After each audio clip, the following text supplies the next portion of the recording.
ini aku akan membahas 8 bakat spiritual atau soul DNA yang sebenarnya kita semua sudah pasti memiliki, ada di DNA kita ya.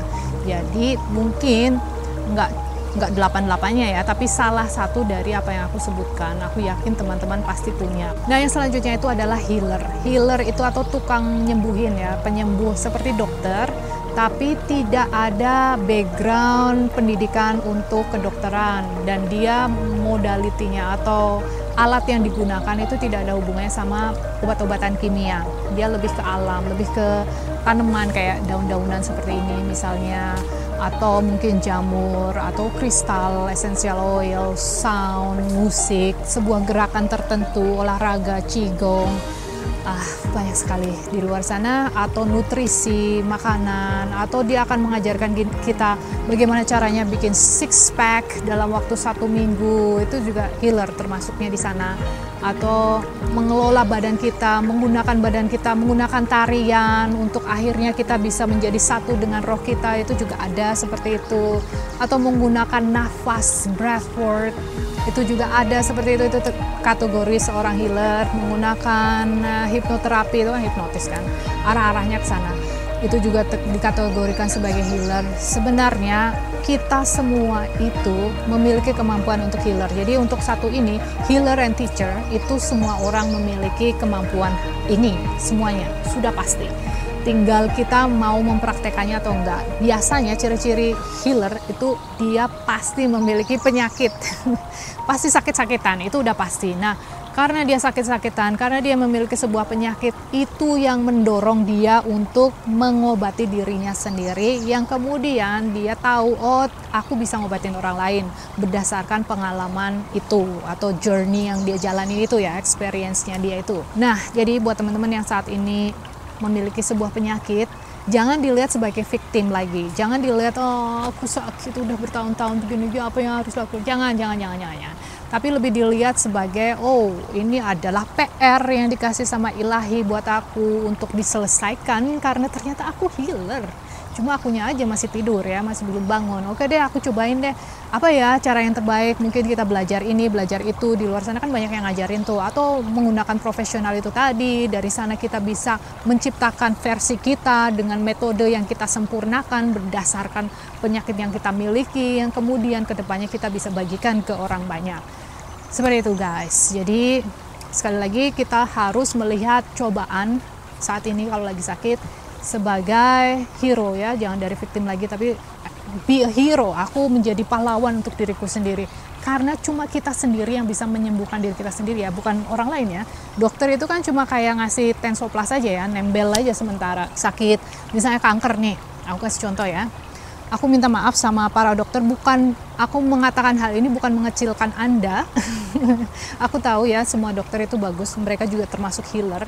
Cuma inti yang aku mau garis bawahi di sini adalah setiap orang hanya bisa sembuh karena dirinya sendiri, itu aja. Jadi misalnya kanker nih, dipotong kan biasanya, dihilangkan kankernya itu atau di kemo atau apa. Tapi kalau orang tersebut masih menggunakan pola pikir, patternnya itu selalu sama ya, resah, takut, fear, atau apapun itu yang mengganggu dia akan tumbuh lagi kankernya itu. Biasanya makanya orang yang kanker kulit di sekitar hidung, aku ada sih temanku segitu ya, itu bolak-balik diambil muncul lagi, diambil muncul lagi, sampai akhirnya aku kasih ke dia, nih kamu kanker nih, ini ada afirmasi, percaya nggak percaya deh ya kan, karena udah capek juga lama-lama hidungnya irung, bahasa aku nyampur. Nah maksudku, daripada nanti lama-lama hidungmu hilang karena bolak-balik dioperasi, cobain aja afirmasi. Ada dari buku, nanti mungkin aku lampirkan di sini ya, bukan ciptaanku. Cobain aja, nanti siapa tahu patternnya itu akan berubah, cara kamu berpikir itu yang menyebabkan kamu selalu menciptakan penyakit yang sama di tempat yang sama. Bayangkan, nggak lama kemudian dia bilang, oh iya hilang sendiri, udah nggak ada di sana. Terus dia punya penyakit yang lain. Biasanya kan kalau orang sakit kanker, guys, banyak nyamuk, banyak binatang yang nggak fokus. Orang yang sakit kanker di luar ya, keluar di luar atau segala sesuatu yang di luar itu karena di dalamnya itu nggak bener ya. Di dalam itu kan badan kita mau kasih tahu kita kan kalau dalemanmu itu loh harus diperhatikan. Kamu harus memperhatikan di dalammu tuh banyak sekali kekacauan, chaos di dalam sana. Kamu harus take order atau melakukan sesuatu untuk menggantinya. Nah, akhirnya dia punya banyak penyakit itu, akhirnya ya udah, penyakitmu apa, ini aku kasih afirmasi ini, balik lagi, oh ya betul, sembuh, hilang, tapi yang ini muncul terus.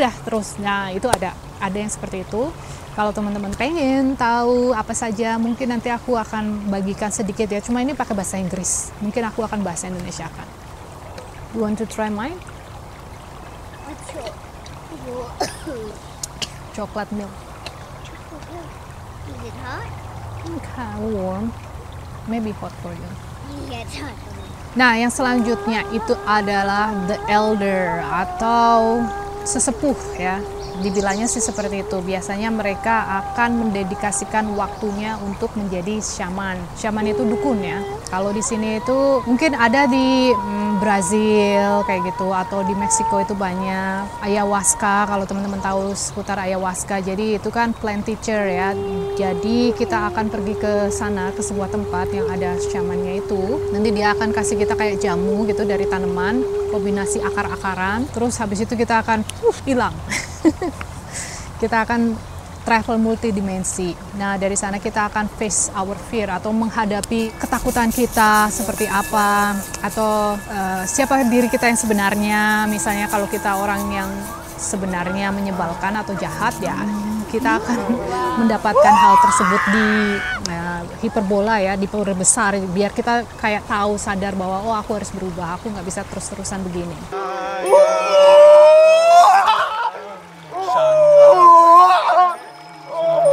My God! This is the bridge! Oh my God!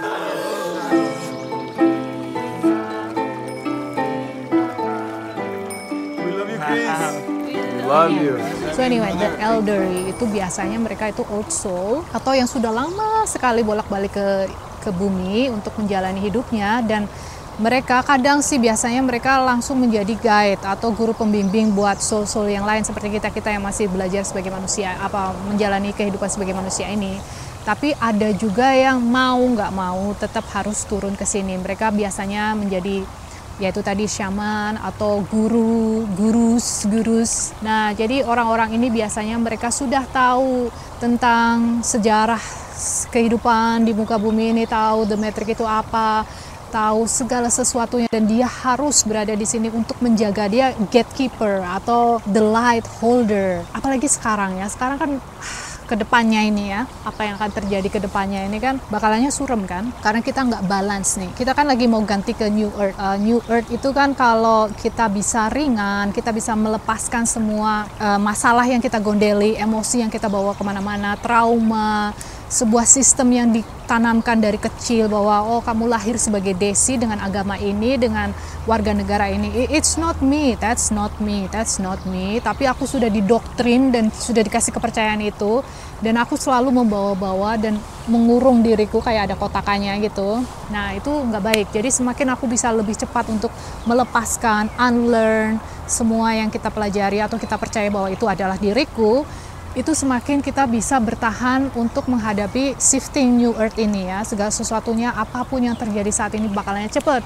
Misalnya teman-teman ngebatin, baik itu negatif atau positif, itu langsung kejadian. Karena ya itu tadi, kita ada yang namanya quickening. Quickening itu percepatan. Segala sesuatunya sangat cepat terjadi. Jadi para elderly itu ada di sini untuk masa-masa ini sudah pasti, dan tugas mereka itu adalah membantu orang-orang ini untuk bisa berada di New Earth itu tadi. Nah, mereka jumlahnya tidak banyak di muka bumi ini saat ini, mungkin cuma 0,1% atau pokoknya sedikit banget, bisa dihitung dengan jari tangan.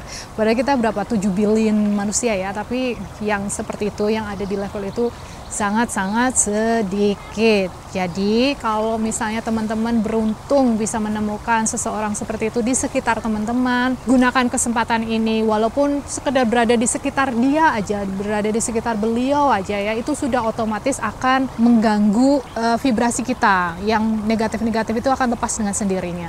atau akan menaikkan energi kita, vibrasi kita dengan sendirinya, atau reorganize, alignment, kita menjadi lebih selaras, lebih harmonis. Kalau ngomongin soal cahaya itu kan bisa berwarna-warni di dalam badan kita ini, atau kalau kita metodenya menggunakan cara melihatnya itu dengan suara, itu suaranya do re mi fa sol la si do, pokoknya kacau sekali dalam satu badan ini karena otak getarannya beda, tangan getarannya beda, semuanya beda, pokoknya semuanya kacau. Nah, ketika kita berada di sekitar elder ini, kita secara otomatis akan menjadi selaras. Nah, ketika kita berada segala sesuatunya harmoni, selaras, tanpa usaha ya, mereka nggak usaha apa-apa, kita berada di sekitar dia udah otomatis begitu. Nah, apa yang terjadi? Kita akan start healing. Kayaknya mereka setuju dengan apa yang aku katakan. That's right. Right. Of course I'm right. Right. So that is the elderly, guys. Pokoknya cari di sekitarmu. Aku rasa di Bali ada satu. Aku pernah ketemu sama beliau, aku lupa namanya, aku selalu lupa, maafkan aku tidak pernah mengingat nama. Nah, biasanya mereka itu memiliki satu misi, yaitu menyebarkan cinta. Karena apa? Karena love is the healing ya. Cinta itu membuat kita jadi sembuh, cinta itu membuat kita jadi kaya, cinta itu membuat kita menjadi damai. Love heal all, ya kan? Itu klise, aku ngerti. Cuma tidak banyak orang yang tahu apa arti sebenarnya cinta. Mereka selalu berpikiran cinta itu adalah sebuah ketertarikan lawan jenis atau sesama jenis. Pokoknya sebuah tertarik terhadap seseorang, sesuatu ya. Bukan itu, nggak ada hubungannya sama itu. Cinta itu adalah sebuah reaksi kimia yang kita hasilkan dengan cara menggetarkan atau menggunakan cara pemikiran yang berbeda yang menghasilkan kita berfeeling, berperasaan sesuatu yang kemudian akan membuat chemical reaction di dalam badan kita yang menciptakan hormon-hormon tertentu yang berujung healing itu tadi. Nah, elderly atau shaman biasanya menggunakan tanaman untuk lebih kayak amplify. Amplify itu menjadi lebih kuat, menjadi lebih besar lagi kekuatan itu, kesempatan itu. Pokoknya amazing banget guys, kalau bisa mencari salah satu dari healer yang ada di dunia ini, silahkan lakukan. Nah, yang terakhir itu adalah The Hermit. Dulu aku selalu berpikir bahwa aku adalah hermit. Dan aku masih berpikir aku adalah hermit, walaupun ternyata bukan ya, bukan hermit.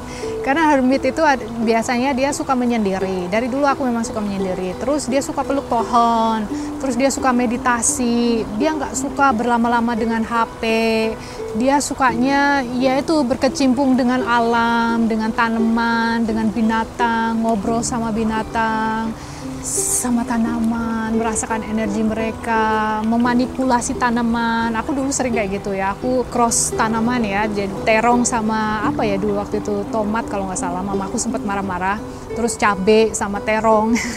Nah pokoknya kayak gitu, jadi kutak-kutik seputar tanaman. Nah itu The Hermit, biasanya dia suka hidupnya di hutan-hutan atau goa, pokoknya hanya untuk dirinya sendiri dan alam. Dia hanya fokusnya itu belajar dari sekitarnya, dia nggak peduli dengan pelajaran di luar sana, apapun itu, edukasi apapun, matematika, kimia, dan lain-lain, dia nggak peduli. Tapi semakin dia bisa sense the rains, jadi kayak hujan belum turun, kita sudah bisa merasakan, sudah tahu karena perbedaan tekanan, bau, angin, daun itu ya, biasanya dia kalau hujan, dia ini daun ya, di sini tuh bawahnya itu ada sensitif kan, dia kulitnya ada bulu-bulunya, dia akan kayak gini flipping, dia menyambut dengan hujan itu.